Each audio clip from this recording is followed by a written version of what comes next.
Most people think intelligence is something you either have or you don't, measured by exams, IQ scores, or how fast someone speaks, but psychology says that's the surface illusion. Your brain actually exposes its intelligence level through tiny everyday behaviors. You barely notice the way you sleep, talk, listen, decide, and react. And the uncomfortable truth is some habits don't just reflect low intelligence, they quietly train your brain to stay that way over time. Psychology shows intelligence is not only about knowledge, but about how your brain processes information, adapts to reality, and delays impulses. These habits seem normal, even socially accepted, but research shows they weaken reasoning, focus, and self-awareness, and once you see them, you can never unsee them. One common habit is confusing feelings with facts. When something feels true, you accept it without evidence. Your brain loves the shortcut because it saves energy. Psychologists call this emotional reasoning. For example, believing someone disrespects you without proof, or assuming you will fail because you feel anxious. Intelligent minds pause and ask what is actually true. Lower intelligence lets emotions run the decision-making center, and over time this trains the brain to react instead of think. Another sign is constant multitasking, jumping between messages, videos, tabs, and conversations while feeling productive. Research shows the brain cannot truly multitask, it just switches, rapidly losing accuracy each time. People who do this often struggle with deep thinking because their attention span is fragmented. Intelligent brains protect focus because focus is where learning happens. Distraction feels busy, but it quietly lowers cognitive performance and problem-solving ability. Then there is the habit of avoiding responsibility by blaming luck, people, circumstances, or timing. Psychology calls this an external locus of control. When something goes wrong, it's never your fault. This protects the ego but damages intelligence because learning requires feedback. Smart people ask, what can I change? Lower intelligence asks, who can I blame?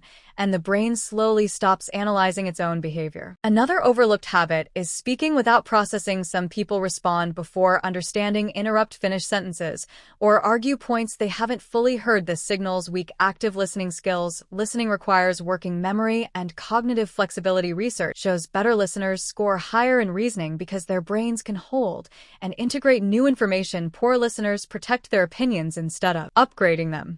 There is also rigid routine without reflection, doing the same thing daily without questioning if it still works. Psychology calls this cognitive rigidity. Intelligent brains regularly evaluate and adjust. Lower intelligence clings to familiarity even when results are poor. For example, following outdated advice, habits, or beliefs just because they feel comfortable. Growth requires mental flexibility and the willingness to update your thinking.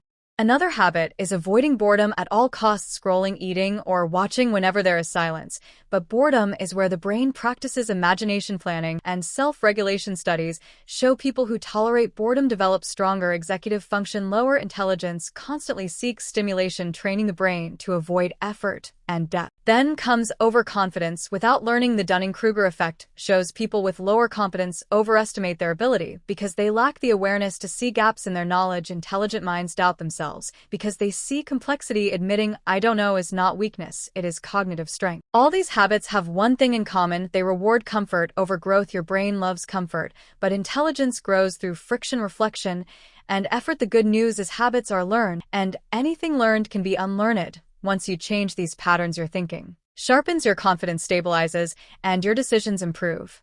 Most people will hear this and feel attacked, then scroll away. But if you recognized yourself in even one habit, that's awareness, and awareness is the first sign of intelligence. If you want to understand your mind at a deeper level and actually rewire how your brain works, then subscribe, because this channel breaks down the psychology most people avoid but desperately need.